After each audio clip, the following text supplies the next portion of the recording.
Hey, bienvenue dans ton Yann et Frank. Aujourd'hui, grosse conférence de presse la semaine passée pour le Parti conservateur du Québec par rapport à la santé. Karim El Ayoubi a préparé une tonne de choses intéressantes pour les journalistes, mais il ne s'y en intéressait point.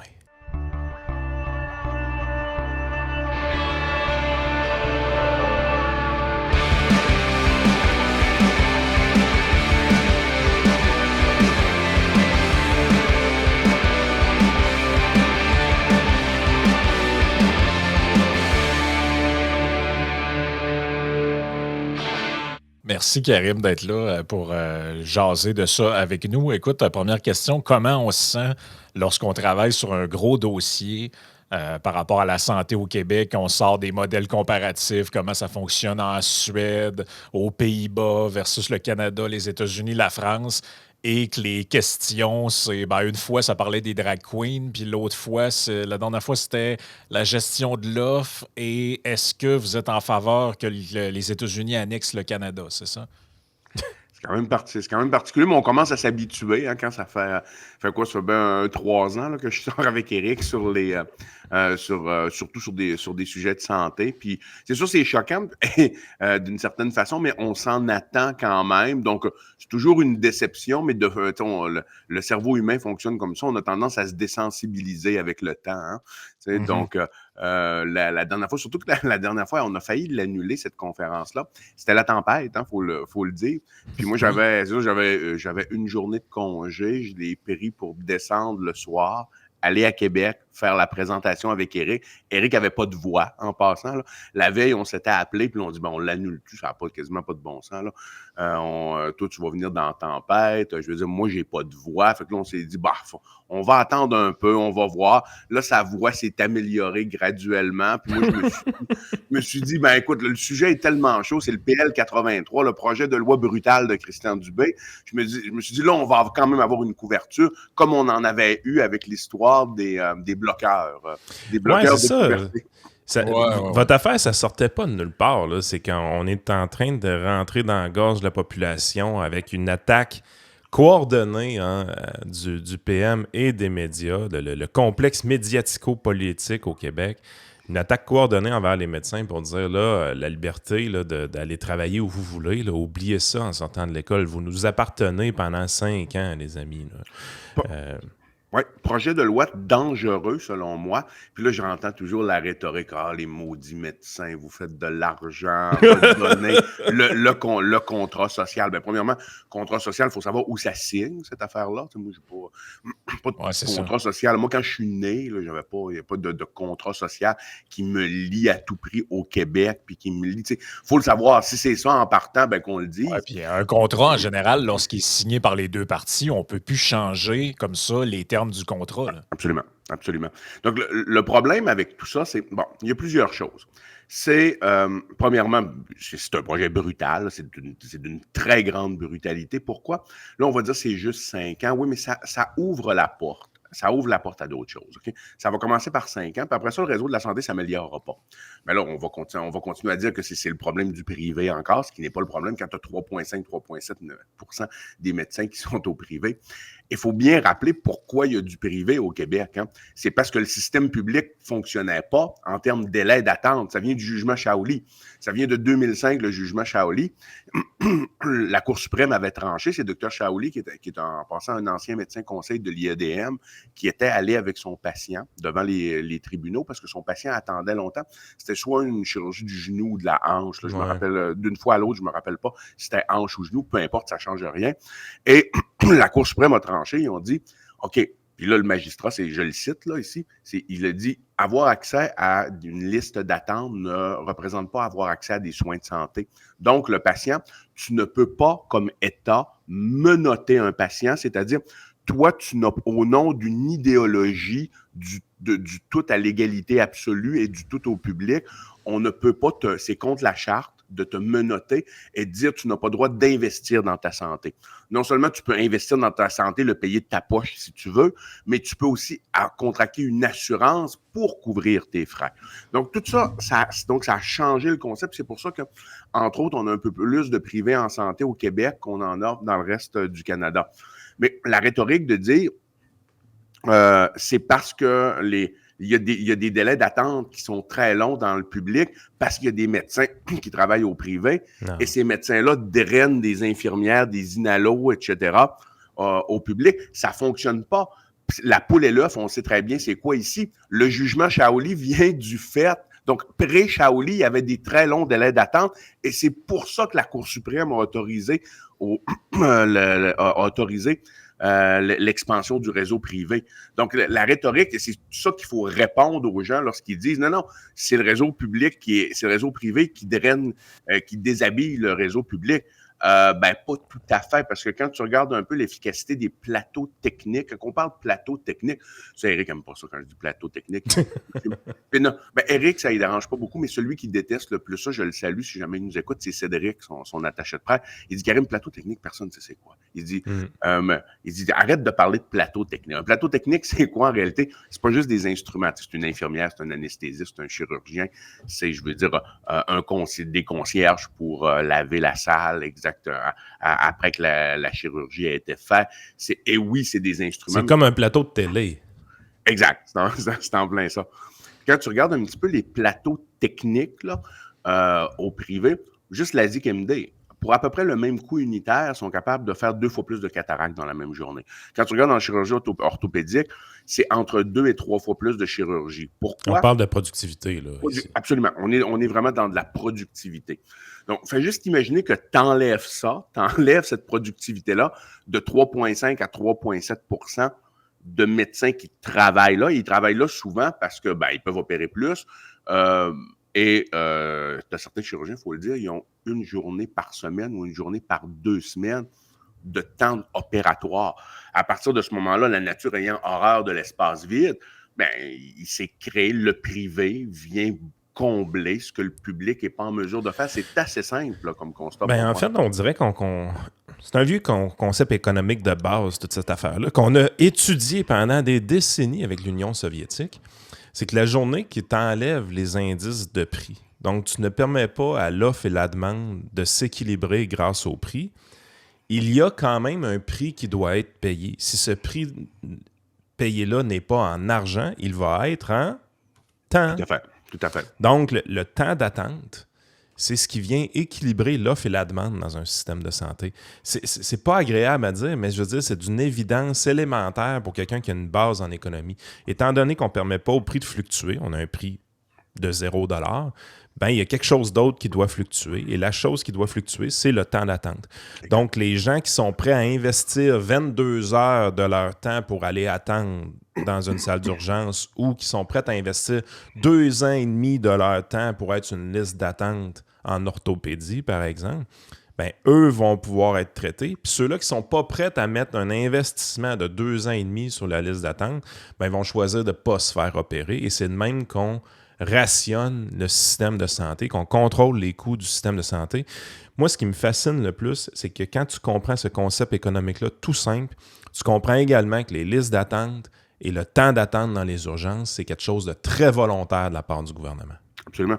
Parce que ce qu'il faut bien comprendre, c'est que le crayon du médecin coûte pas mal plus cher que son salaire. Ce qui coûte cher, en réalité, c'est les examens que tu prescris. Parce que là, à partir du moment où tu as ta licence de pratique, tu vois des patients. Qu'est-ce que tu fais quand tu vois des patients? Ils ont des problèmes. Ils ont mal dans le dos, ils ont des douleurs dans la poitrine, ils sont étourdis, ils ont toutes sortes de problèmes. Donc, à partir de ce moment-là, tu leur prescris des échographies, des scans, tu leur prescris des médicaments aussi. Donc, ton crayon coûte quelques millions de dollars par année. Tu nous as-tu déjà dit en toute liberté à peu près 5 millions par médecin de famille? T'es au 5 millions, c'est un petit peu plus autour de 3 millions. 3 millions, OK. C'est plus autour. Puis dans certaines spécialités, c'est plus, on s'entend. Là, je veux dire, un chirurgien cardiaque, c'est autre chose. Un neurochirurgien, c'est autre chose. Parce que là, lui, il prescrit des résonances magnétiques à chaque jour. Donc, oui, donc tu vois, ton salaire, oui, je veux dire, ça coûte quand même cher, mais ton crayon, le poids de ton crayon, c'est énorme. Et à partir du moment, quand on fait des modèles, c'est pour ça que j'ai dit, puis c'est pour ça qu'à un moment donné, on s'ostinait un peu au Parti conservateur à savoir est-ce qu'on arrive avec le concept des assureurs privés ou pas. Ça, on s'ostinait. Puis moi, j'ai dit, regardez, si on n'arrive pas avec le concept des assureurs privés, on peut rien, ça va être extrêmement difficile de modifier ce réseau de santé-là parce que, à un moment donné, si tu n'as pas une mutualisation des paiements, comment tu vas faire en sorte, avec un payeur unique, là, on n'est pas une monarchie pétrolière ici, trilliardaire. Hein?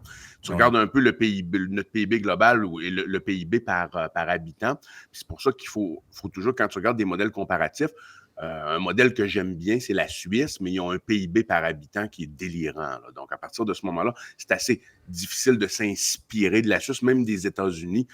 Tu as beaucoup de médecine de très haute voltige là-bas, mais on n'est pas assez riche. Là, c'est important ce que tu dis là, parce que plus tu es riche, évidemment, plus tu es prêt à investir énormément sur ta santé. Je veux dire, c'est qui a pensé un jour se cryogéniser? C'est quelqu'un qui était très riche. C'est qui a pensé à essayer d'investir de l'argent pour remplacer des organes internes? C'est quelqu'un de très riche qui veut pas mourir. Tu sais, je veux dire, la journée que tu es rempli de cash, tu veux aller très loin dans les avancées médicinales pour essayer de survivre le plus longtemps possible. Mais quand on revient un peu sur le plancher des vaches, on parle de besoins de santé de base, généralement, qui ne coûtent pas si cher que ça. Mais si quelqu'un a des ressources infinies, puis qu'il n'y a pas de blocage, comme dans un système comme celui des Américains, il n'y a absolument pas de blocage. Tu veux investir dans ta santé, investis autant que tu veux, ben, il va y avoir de l'exagération, on s'en doute bien. Là. Il y a des gens qui vont investir des sommes d'argent monumentales là-dedans. Tout à fait. Comme en Suisse, par exemple, pendant la grossesse, ils vont faire à peu près une échographie par mois. On s'entend, ce qui n'est pas indiqué en soi. Là. Quand tu regardes un peu la littérature internationale, je veux dire, oui, c'est-à-dire, si tu en fais, mettons que tu fais 3-4 échographies pendant la grossesse, ben, la différence entre en faire 3-4 puis 1 par mois, la probabilité que tu vas trouver quelque chose de délétère, soit pour la mère ou pour le fœtus, c'est infinité, c'est tout petit, là. Mais eux sont capables de se le payer une fois par mois en disant, OK, ça vaut la peine, même si ce qu'on appelle le number needed to treat, là, le nombre que tu as besoin de faire une intervention, de traiter ou de diagnostiquer pour éviter une morbidité ou une mortalité, ben, dans un pays qui est très... C'est toujours une question de ça.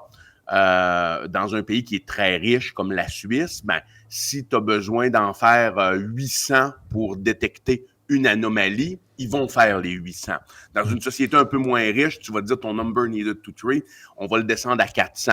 Ou puis si tu es encore moins riche, on va le descendre à 200, à 100, à 50, à 25, etc. C'est le bon vieux principe du 80-20, autrement dit. Réussir 80% de l'objectif visé nécessite à peu près 20% des efforts. Mais après ça, pour aller chercher le 20% restant, c'est 80% des efforts. Fait que, est-ce que c'est un objectif de se rendre à 100% dans un contexte comme celui-là, de rationnement de ressources? Évidemment, la réponse est non. Fait que les protocoles de médecine sont établis pour dire, ben écoute, mettons qu'on se rendrait à 83%, ça serait correct. Là. On n'a pas besoin d'aller plus loin que ça. On détecte assez de gens, puis ça n'épuise pas les ressources du système, autrement dit. Exactement. Karim, tu es passé rapidement sur quelque chose. Ben, on a passé rapidement sur quelque chose, mais je pense que c'est central, là, parce que tu parlais du projet de Christian Dubé puis de la CAQ. Puis, en gros, ce que tu as dit, je le résume autrement, là, mais c'est qu'on a fait dans le message qui est alentour de ça une inversion de la cause et de l'effet dans l'explication de pourquoi tout ne fonctionne pas. Et là, ça, c'est repris dans tous les journaux, tous les médias. Je lis souvent là-dessus, là, que ce soit José Legault, Emmanuel Latraverse, peu importe quel chroniqueur ou chroniqueuse parle de ça. Tu vois, Emmanuel Latraverse, elle nous dit ça encore là, ce matin, là, elle parle de la réforme de la dernière chance dans son article, et quand tu vas quand tu fais pas juste lire le titre et que tu descends, elle nous parle à la fin là, de l'histoire du cheval de Troie. Là. Le privé est un espèce de cheval de Troie. Et là, elle nous dit, on se retrouve, résultat, avec un réseau public fragilisé, incapable de rivaliser avec un marché qui siphonne les ressources et les talents. C'est donc, pas vrai, ça. Donc là, ce que tu as dit tantôt, c'est parce que eux, ce qu'ils nous expliquent, c'est qu'avant le système de santé, il était bon.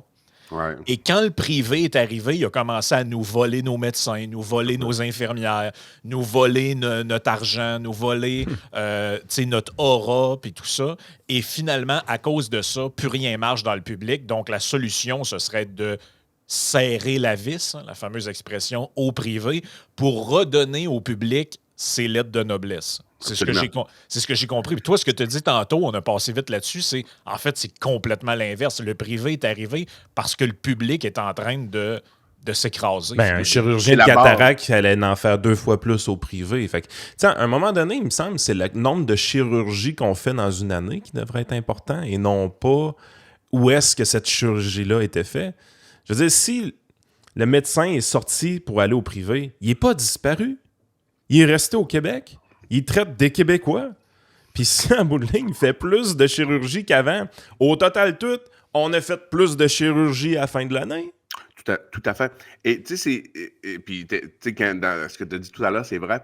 Frank, j'aime l'expression, c'est une forme d'inversion du réel. Là. Tu prends la réalité puis tu l'inverses complètement. Emmanuel Latraverse est dans l'inversion du réel. Et pas juste elle, là, plusieurs.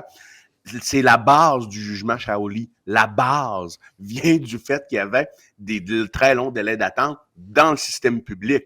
Donc, pré-Shaoli, c'est pas vrai que le système de santé allait bien. Sinon, la Cour suprême n'aurait pas pu porter ce jugement-là.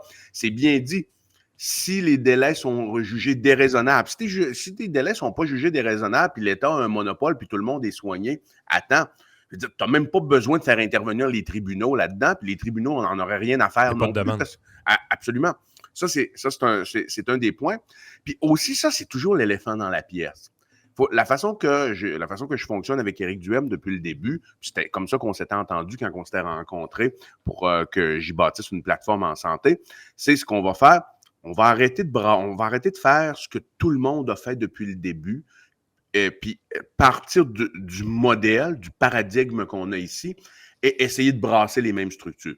Ce qu'on s'est dit, on va juste regarder ce qui se fait ailleurs. Puis la grande majorité du temps, il y a des gens, ça donne qu'il y a des gens brillants ailleurs, il y a des visionnaires ailleurs qui ont déjà fait la job. Maintenant, ça ne veut pas dire que parce qu'un modèle fonctionne bien ailleurs, que tu peux le transposer à 100% ici. Ce qu'on appelle la validité extrinsèque de quelque chose. Validité extrinsèque, ça veut dire, bon, je te donne un exemple comme ça. Tu fais une étude qui implique la résonance magnétique. Puis tu es dans un pays du tiers-monde qui n'a pas de résonance magnétique. Bien, cette étude-là, elle vaut rien pantoute pour eux. Il n'y a pas de validité extrinsèque. Elle peut avoir de la pertinence pour le CHUM, pour le CUSUM, pour l'enfant Jésus, mais pas pour le pays du tiers-monde qui n'a pas de résonance magnétique. C'est un peu le même principe. La validité extrinsèque du modèle américain pour le transposer ici, très difficile. Même chose pour le modèle suisse. Pourquoi le modèle suisse? C'est difficile parce que tu n'as aucun assureur de l'État. C'est uniquement des assureurs privés qui se compétitionnent les uns avec les autres. Ne me sortez pas le détail de bas de page qui dit qu'à quelque part, il y a un assureur de l'État qui fait ça. Non, ça. Mais le concept est le suivant. Tu as plein d'assureurs privés qui se compétitionnent. J'aime beaucoup ce modèle-là. Et en guise de justice sociale, entre guillemets, lorsque quelqu'un est plus pauvre, ben l'État va l'aider à travers la perception des impôts, des taxes de tout le monde, va l'aider pour compenser le paiement de son assurance. Bon, il est tellement loin de notre modèle que ce serait difficile de l'implanter. Quand tu regardes des modèles qui sont plus facilement implantables, le Pays-Bas est un modèle qui est beaucoup plus facilement implantable. C'est que tu as un assureur de l'État qui est quand même majoritaire, OK, pour les choses graves, là, c'est-à-dire chirurgie cardiaque, le risque catastrophique. Trauma. Absolument. Par contre, les gens ont droit de se contracter un assureur privé également et de se soustraire au régime public si on la possibilité de le faire. Par contre, la façon que ça fonctionne, l'assureur privé ne peut pas offrir moins que ce que l'État offre. Un peu le même principe pour les médicaments. Notre assurance médicaments est basée de même. Absolument, absolument. Et s'il y a quand même un modèle qui fonctionne bien au Québec, tu sais, c'est pas parfait, mais le modèle des pharmacies au Québec fonctionne quand même très bien, là. Quand tu regardes ça, tu as une séparation entre le payeur de l'État et les fournisseurs, qui sont des bannières de pharmacie, qui sont privés avec des gestionnaires privés. et tu as la possibilité d'avoir un assureur privé et un assureur public. Le modèle fonctionne plutôt bien. Il y a quand même une bonne accessibilité dans les pharmacies. Moi, quand j'appelle pour parler à un pharmacien, c'est très rapide. Même chose pour les clients qui vont dans les pharmacies. C'est assez rare que tu as des problèmes avec les pharmacies là, de délivrance de services. Yann, peut-être redire ton exemple là, de la vaccination là-dessus, je trouve qu'il est tellement bon. Là. Écoute, l'exemple dans le temps que j'utilisais, c'est quand ma femme avait la pharmacie, puis il fallait faire de la vaccination pour le coronavirus. Évidemment, on a décidé à un moment donné de mettre à profit les pharmacies qui avaient un réseau déjà implanté, tout ça. Et le gouvernement, lui, de son côté, faisait ces grosses cliniques de vaccination immenses avec du staff qui jouait un peu à solitaire à l'intérieur. Puis, quand tu regardais les chiffres, c'était assez hallucinant. Pour vacciner une personne, à l'époque, les vieux chiffres, là, mais pour vacciner une personne, on donnait 15 $ aux pharmaciens propriétaires. Donc, lui devait mettre en place une structure pour vacciner une personne puis rentabiliser ce 15 $ pour qu'il lui reste un petit profit à la fin. Il en restait un profit pour vrai. Il avait mis une structure qui faisait que ça pouvait coûter 10 à 12 $ puis il restait peut-être un 3 $ en bout de ligne qui était un profit pour la pharmacie. Pourquoi le profit est important? Donner un incitatif à vacciner plus, tout simplement. La structure étatique, on avait sorti des chiffres un peu. Je pense que ça coûtait comme 400 millions. Puis quand tu regardais le nombre de doses qu'ils voulaient donner avec ça, ça revenait à quelque chose comme 60 $ la dose. Puis quand tu utilisais le système public, je l'ai fait une fois, tu comprenais pourquoi ça coûtait 60 $. Agent de sécurité, petit masque avec des pincettes, change le masque. Personne qui s'occupe juste de l'administration, personne qui s'occupe juste de les gens dans la salle d'attente, personne qui... Tu rencontrais à peu près 8 ou 9 intervenants, tandis que quand tu allais dans une pharmacie privée, tu en rencontrais 2. C'est ça. C'est exactement. Et c'est ça je veux dire, ce qui fait en sorte que le privé est intéressant. Pas parce que les êtres humains sont meilleurs, c'est que tu sors les mêmes êtres humains, tu les prends et tu les sors de l'organigramme qui fait entre 8 et 10 pages. Là. Exact. C'est exactement comme ça. Tu prends les mêmes individus, les mêmes êtres humains, les mêmes compétences. Mêmes compétences. Et sont quand même soumis à leur code de déontologie. Ça veut dire qu'ils ne peuvent pas faire n'importe quoi. Donc, tu as un contrôle. Après ça, c'est sûr que l'État, faut qu'il y ait un contrôle. C'est-à-dire, t'opères, mais oui, il y a des règles par rapport, je veux dire, à la pression négative dans les salles pour l'aspect sanitaire, la désinfection des instruments. Ça c'est le rôle de l'État, s'assurer qu'on ne fait pas du gros n'importe quoi. Mais à part de ça, mais ça ne regarde pas l'État à savoir de quelle façon ça va être micro-gestionné et à quelle heure les salles vont ouvrir, à quelle heure les salles vont fermer. Un des problèmes dans le réseau public, on en parle encore, puis ça c'est un autre éléphant dans la pièce, c'est les conventions collectives. Lorsque tu regardes, c'est sûr que quand tu regardes une convention collective, puis moi, j'ai fait une résidence là, en chirurgie, là, donc je connais le milieu chirurgical. Des fois, t'es comme, il est 2 heures, puis là, t'es supposé d'enchaîner ta deuxième ou ta troisième chirurgie, ou peu importe le nom. Mais là, si elle va finir, je donne un chiffre arbitraire comme ça, là, si elle finit après 4 heures, on calcule qu'elle va finir vers 4h30. Au lieu de 4 heures, elle ne se fera juste pas, cette chirurgie-là. Si tu vas dans le réseau privé qui a un incitatif à en faire le plus possible, elle va se faire. Elle va se faire. Donc, tu vois juste ça, tu augmentes ton offre de service. On parlait de productivité, mais puis c'est l'offre de service globale qui est augmentée, c'est-à-dire que tu en fais plus par unité de temps. Mais en plus, au total, ta salle est ouverte plus longtemps. Donc, en absolu, tu en fais pas mal plus.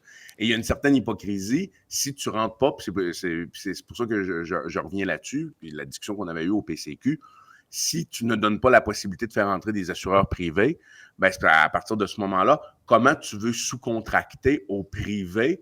Puis le gouvernement le sait très bien, avec un payeur unique, si tu sous-contractes au privé, tu fais plus d'interventions par unité de temps, puis tes salles sont ouvertes plus longtemps, tu as une explosion des coûts dans le réseau. Donc, là, à partir de ce moment-là, tu ne peux plus avoir un payeur unique, à moins d'être une monarchie pétrolière trilliardaire. Ben, c'est ça. Mais là, à part le Parti conservateur du Québec, on l'a fait jouer, mais j'ai le goût de le faire rejouer parce que cette clip-là est absolument savoureuse, là. On a le président de la Fédération des médecins spécialistes là, qui a dit aussi que ce que le gouvernement s'en allait faire avec l'espèce de... Moi et Renaud Brossard, on appelait ça la conscription médicale. C'est un peu ça, là. Mais donc, voici ce qu'il y avait à dire à Christian Dubé en commission parlementaire. En fait, c'est que cette obligation de travailler au Québec, actuellement, il n'y a pas d'exode des médecins hors Québec. Il y a des médecins qui vont dans d'autres provinces, mais il y a des médecins d'autres provinces qui viennent au Québec. Même chose à l'international. Donc, le flux n'est pas négatif. Elle est très différente. Là. On en a 2300 qui sont partis dans d'autres provinces, puis il y en a 500 qui sont venus. Je comprends il y a 3000 médecins diplômés hors Québec qui travaillent au Québec. Je parle avec l'Ontario. Okay. Je vous parle avec l'Ontario. Mais si on Qu'est-ce que prend globalement, il n'y a pas d'exode, il n'y a pas de flux négatif de médecins du Québec. Alors, Il y a juste comparé l'Ontario. On ne comprend pas d'où elle sort. Dites ça au député de Pontiac, la limite de l'Ontario, ça fait une grosse Oui, différence. on est d'accord que dans certaines régions géographiques, c'est effectivement comme, mais vous allez faire quoi? Les mettre en prison? Ben, écoutez, je vous Ça demande n'a pas de d'autres sens. suggestions. Ça n'a pas de sens, cette histoire-là. On est le seul endroit en Amérique qui allons contraindre des gens qui ont des études à travailler dans leur sol, comme on fait dans... On ne fait même pas ça dans les pays communistes, monsieur le ministre. Non, mais docteur Oliva, avec tout...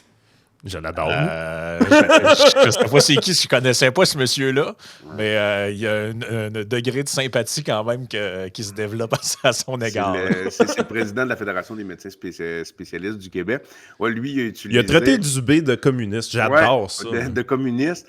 L'expression en conférence de presse, l'expression qu'Éric a utilisée, il a utilisé la bolchevisation du système. J'avais bien aimé aussi le missile qu'Éric avait envoyé par rapport à ça. Il m'a volé mon expression. Je parle beaucoup de bolchevisation. C'est un terme que j'affectionne particulièrement. Ouais. Mais Karim, je vais t'amener dans un territoire miné, là. Ah, vas-y. Je sais où tu vas aller. La FMSQ fait sa job de syndicat des médecins parfait. Je veux dire, c'est un peu un lobby d'une certaine façon. Mais le Collège des médecins, là, c'est là pour surveiller les actions des médecins, protéger le public, tout ça. Ils sont donc bien aux fraises dans ce débat-là, le Collège des médecins. Qu'est-ce qui se passe avec eux autres? Honnêtement, j'aimerais le savoir. Je ne comprends pas leur positionnement. Honnêtement, je ne le comprends pas. Premièrement, ils font, comme le ministre, ils font comme fi du jugement Shaoli. Donc ça, je trouve ça quand même particulier de sortir comme ça. Puis c'est comme si ce jugement-là n'avait pas existé du tout. C'est quand même comme la si Cour suprême. Là. C'est quand même le plus haut tribunal. C'est quand même le plus haut tribunal du pays. Donc faire fi complètement de ce jugement-là. Et je veux dire, ils sont capables, comme moi et vous, d'analyser que la naissance du privé, ben, premièrement, c'est des vrais êtres humains qui se font soigner au privé. C'est des vrais êtres humains qui souffrent en passant. Et qu'il est là parce qu'il y a une défaillance dans le réseau public. Je veux dire, ils sont tout à fait capables d'analyser ça. Donc, je ne comprends pas leur positionnement. À la limite, le Collège des médecins devrait juste, à mon avis, là, pas intervenir dans le dossier. Moi, c'est ce que je préfère. Moi, personnellement, c'est ce que je préférerais de mon ordre professionnel, qui garde une attitude neutre par rapport à ça. Parce que c'est pas leur mission de leur côté. Là. Leur mission, c'est de protéger le public. Fait que je comprends pas. Leur mission, c'est de protéger le public, pas le système public. Il y a une différence entre les deux. Mais on dirait que cette différence-là, le Collège des médecins ne la fait plus. Exactement. J'ai beaucoup de difficultés à comprendre leur positionnement et surtout sur quoi c'est basé exactement. Moi, j'aimerais bien, par exemple, sur le site qui nous explique ça vient d'où, pourquoi, et je veux dire, c'est quoi les modèles comparatifs qu'ils ont regardés. Tu sais, puis moi, je pose toujours cette question-là. Puis on revient à cet éléphant dans la pièce. Comment se fait-il que notre modèle n'est pas imité, OK? Et qu'il y a des modèles qui sont plus performants en termes d'accessibilité et que ces modèles-là combinent. Il y a un réseau hybride, privé, public, et ils n'ont pas l'équivalent de la loi canadienne sur la santé qui met des bâtons dans les roues. Ça, c'est très important, l'histoire de la loi canadienne sur la santé, parce que c'est pas juste le Québec, hein, le problème. C'est surtout ça, en fait. C'est un gros problème. Mais le jugement Shaoli en casse une partie. Le problème, puis là, ça devient un peu technique. Puis je pense que quand même avec l'auditoire que vous avez, là, c'est quand même des ondes qui sont intéressantes pour parler de cette technicalité-là. L'IADM, à l'époque, avait demandé un avis juridique par rapport à jusqu'où on peut aller avec le privé selon la loi canadienne sur la santé post-jugement Shaoli. OK? Et là où tu peux aller, c'est-à-dire le patient peut payer 100% de sa poche. OK? Ça, il n'y a pas de problème. L'État peut payer 100%. L'assureur privé pourrait payer 100%, mais au Québec, on le bloque, OK? Puis d'autres provinces canadiennes le bloquent. Donc, on est plus sévère que la loi canadienne sur la santé, autrement dit, suite au jugement Shaoli. Donc, l'assureur pourrait payer 100%, le patient 100%, l'État 100%, mais il ne pourrait pas y avoir une mutualisation du paiement. Je te donne un exemple. Le patient ne pourrait pas payer une consultation, mettons, de 400 $. Le patient ne pourrait pas payer 100 $ et son assurance 300. Okay. Ou l'État ne pourrait pas payer 250 $ puis l'assureur privé 100 $. Alors que le modèle de franchise est un concept de base dans tout setup d'assurance standard. Si tu vas voir un physio, un dentiste ou même dans d'autres domaines, ça se fait. Là. Je veux dire, tu payes, puis donc pourquoi ça ne pourrait pas se faire pour les soins? Les gens qui nous écoutent, il y a plein de gens qui sont allés en physio ou en masso ou peu importe, puis ils ont payé, on va dire, 75$, puis ils se font rembourser un montant par leur assurance, puis on a rien inventé. Pour la physio, ça passe. Pour les médicaments, ça passe, OK? Mais pour ce qui est frais hospitaliers, en tout cas, selon les avis juridiques, là, ça ne passerait pas. Mais ça ne passerait pas, encore une fois, c'est pas illégal dans le sens que le gouvernement, mettons le gouvernement du Québec décidait d'aller de l'avant. Je veux dire, il n'envoie pas la GRC là, ou les services secrets, là, on s'entend. Je veux dire, le seul problème, c'est que Ottawa pourrait dire à ce moment-là, OK, vous ne respectez pas la loi canadienne sur la santé, donc on va couper votre transfert ensemble. Exact. C'est la menace, ça. Exactement. Mais je veux juste parler de quelque chose parce que je pense que c'est important. Là. Je sais que tu n'es pas constitutionnaliste ou juriste, là, Karim, mais comme tu as étudié pas mal le dossier, je pense que tu dois avoir un avis là-dessus. Il y a des gens qui commencent à dire que ce projet de loi, là, même s'il passe tel quel, là, il va être contesté en cours parce qu'il attaque la liberté de circulation des gens qui est un droit enchâssé dans la Constitution canadienne. Et je ne veux pas rentrer trop dans un truc complexe, là, mais les provinces et le gouvernement peuvent utiliser ce qu'on appelle la clause dérogatoire pour certains droits, mais pas celui-là.